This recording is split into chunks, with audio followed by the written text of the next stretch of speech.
Welcome to Subramani. One of the bigger impediments to retirement, and I would think the biggest impediment to retirement, is the size of the house that you buy. So if you are typically in Mumbai and you're young, maybe you're 30, 31 years of age, and you want to buy a house, you have gone with your wife and finalized on a house which costs about say 75 lakhs, and it's a 1 BHK in a decent, half decent kind of a locality. You're not talking of prime Mumbai, you're talking of one of the suburbs of Mumbai, which is maybe 30-40 kilometers away from Mumbai. That's where you can buy a 1 BHK for 75 lakhs. So you have gone and bought that 75 lakh house, for which you have taken a 50 lakh rupee housing loan, which you were told would be about 40,000, 45,000 kind of an EMI. My numbers could be wrong because my numbers are perhaps a little dated. And that's a number that you finalized, and you came back and you and your wife decided that that is an EMI that you can afford, unmindful of the fact that currently you're paying about 7,500 rupees as rent in the same locality. So your EMI goes to 50,000 rupees approximately. It is about slightly less than that. But your rent that you were paying was only 7,500. So is there any great logic in shifting to a own house? Well, I think that we should talk about separately. Now here I am talking about how it is going to hurt your retirement corpus creation. So typically what happens is, when you want to buy a house at that age, you are buying your first house. So everybody around you, near you, above you, beside you, everybody wants to tell you that, look, you will never buy a house in India, in Bombay, more than once, so buy a bigger house. So if you need a 1 BHK, they'll push you a 2 BHK. If you have a 2 BHK, if you need a 2 BHK, they'll push you a 3, 4, 5 BHK, depending on whatever the builder wants to sell and what the lender wants to lend. So based on that, you will be sold the biggest possible house at that point in time, which your EMI can afford. It has nothing to do with your requirement.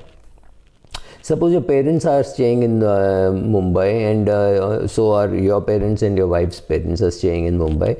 Do you really need that extra bedroom that when your parents come, they will stay? They will not come and stay in your house, right? So you can buy a 2 BHK after you have a kid. No, but initially there is a push, and you will go and buy a 72 lakh rupee house. Fantastic. You took a 50 lakh loan, and you thought your EMI would be less than 50K, but you went and found out that for a 20-year loan, your EMI is approximately 52K. I am wrong because I am taking a higher interest rate, right? So I have taken about 10-11% kind of interest rate. I'll tell you why I am taking that. I'm taking that simply because people expect to get 11% return in appreciation of real estate, which doesn't happen. So if you reduce the appreciation to your expectation to 7% or 6% or 5%, your EMI interest rate will also be about 7% currently if you borrow, but my numbers are, as I said, a little dated. So when you went to collect your loan papers, you realized that your EMI was not under 50, it was about 52,000.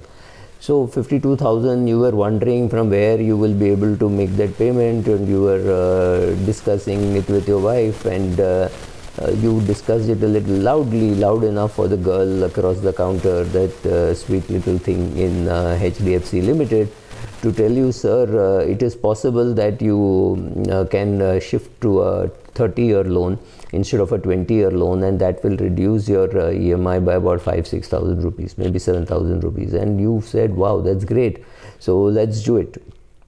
So you did it, and your EMI came down to below 45,000, about 44,000 rupees.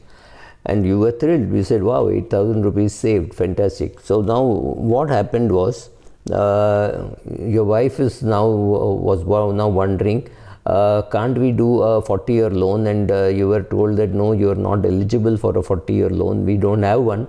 But even if we had, we would want that loan to be over before your age of retirement, and your employment letter shows that you retire at 60, so you can at best get a 30-year loan. That's fantastic. So you felt very happy. Well, when you were borrowing a 20-year loan, you were paying approximately, I need to say this from my books, is to you would have paid about 74 lakhs as interest, about 73 lakhs as interest. Now that you have shifted it from a 20-year loan to a 30-year loan, you are going to be paying about 1 crore 20 lakhs as interest. A small jump of 50 lakhs, which is the loan amount. So you are borrowed 50 lakhs and you will end up paying 1.21 crores as interest alone. So how much is the interest? Interest is about 2.5 times, approximately 2.5 times your loan amount. That's what happens. So what happens is also, after some time you will start telling people, I bought this house for 72 lakhs and today it is worth about 1 crore 50 lakhs, right? So you're feeling damn kicked about it. But dear sir, please understand, you borrowed 50 lakhs from HDFC, and God bless your soul, I'm a shareholder, I'm very happy that you borrowed, and you will be paying 1 crore 20 lakhs as interest. So the cost of your house is not just 72, it is also to be included is the interest that you paid. I'm not talking of the principal, right? So your cost of your house is about 2 crores. It is not 72 lakhs which you thought it was, because 50 lakhs was funded by HDFC and 22 lakhs was funded by the opportunity loss that you must have had by having investment somewhere else. Maybe you sold shares, or maybe you broke fixed deposits. If you broke fixed deposits, you're not so badly off, but if you sold shares and then you find the market going up, then you feel, oh my God, I need not have done this transaction. But do you understand what exactly happened? Because you change the tenor from 20 years to 30 years, you're obviously paying much more interest, right? The interest component goes up. And the lender is very happy because he's still lending you the same amount of money. Of course, it is taking longer time for him to get it back, but that should not bother him at all, because he knows that he has got you as a customer for the next 30 years. And another funny thing happens, you don't actually stay borrowed for the whole period. After 7-8 years, you would find that you have very small amount left, even though you borrowed 50 lakhs. You repaid, your annual bonuses went for repayment, your wife got a bonus that went for repayment. Some uncle died, gave you 50,000 rupees, that went for repayment. So very quickly you had brought the loan down to a very manageable number. And after 8-9 years, you found that it was very easy to repay the lump sum. So you had that lump sum, you had some shares, you went and sold it.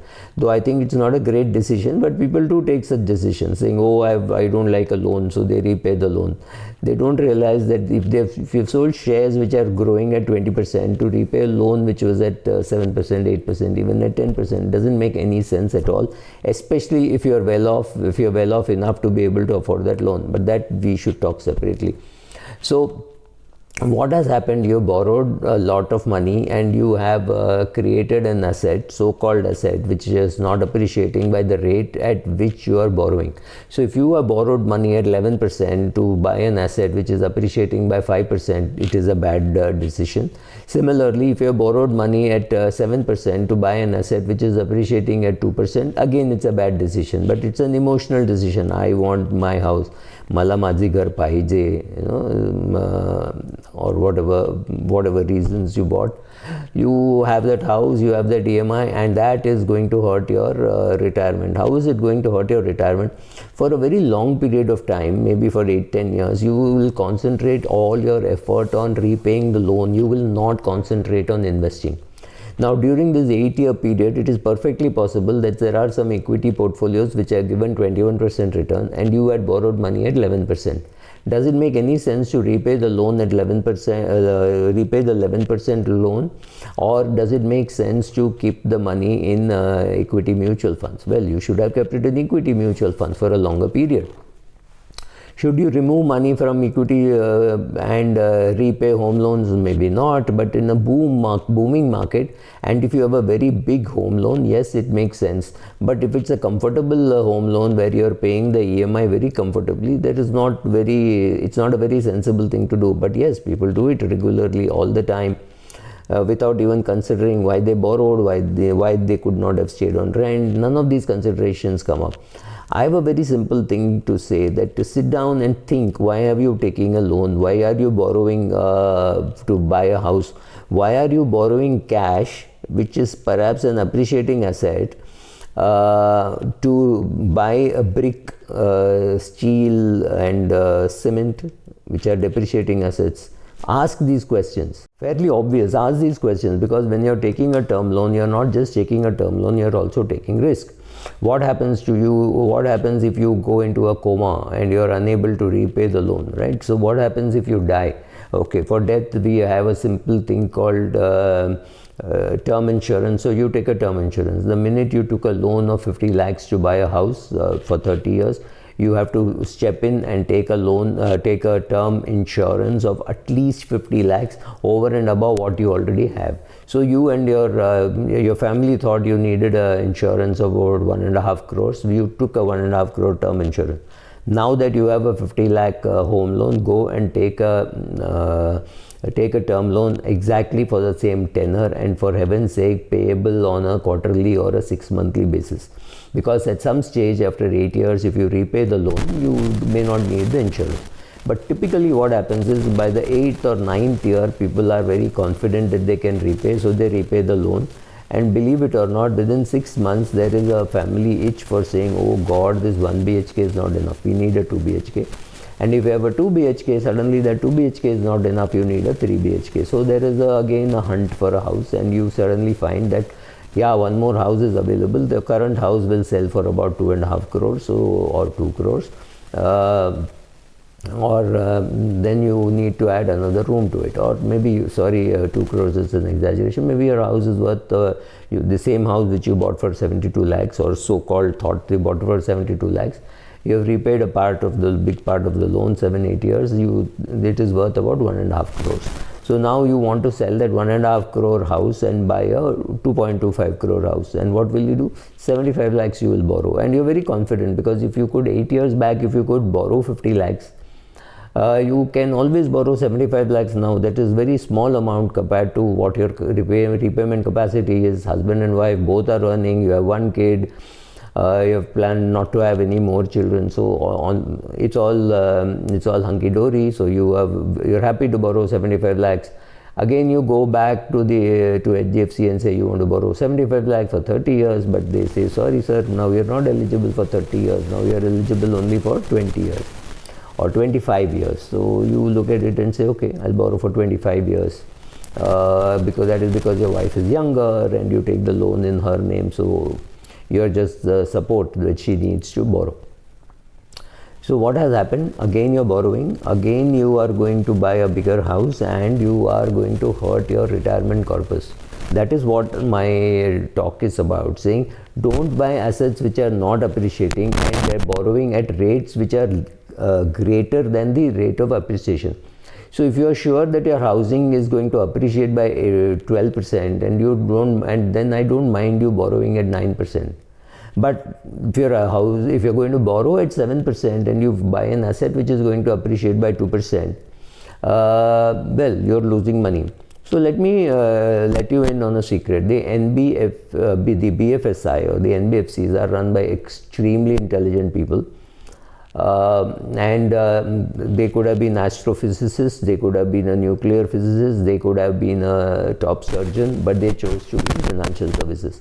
If they knew by some magic that real estate appreciation will be greater than the rate at which they are lending money to you, they would have created a whole culture of saying you should not buy a house, you should live on rent. Because for them the asset value is going up, because they can give it to you on rent, and then to your brother on rent, then break down the whole thing and rebuild and give it to your son on rent.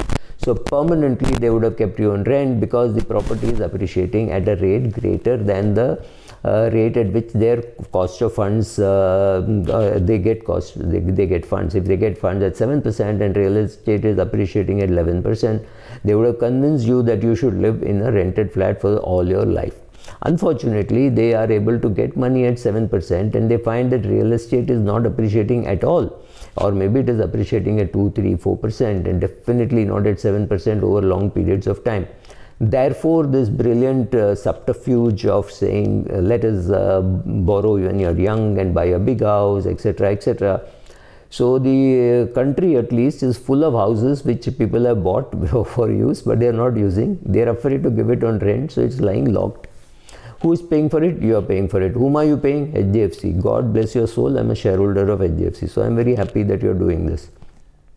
Do you realize that by buying a house or by buying any real estate which you are going to keep unoccupied and unused for long periods of time, whom are you hurting? You're hurting your retirement corpus. You have handed over the fun of compounding and the benefits of compounding from your balance sheet to the balance sheet of HDFC Limited, and I am very happy, like I said. So should you be, because I would think it is better to buy shares of HDFC Limited than to use their product. I've never taken a home loan from HDFC Limited, but I've been a shareholder for the last 20, 30, 40 years, whatever. 1979 or 1980, I bought the share for the first time, right? So that's the story of buying a bigger house or buying a house so big that you hurt your retirement corpus formation. Don't do it. It's not worth it. Thank you.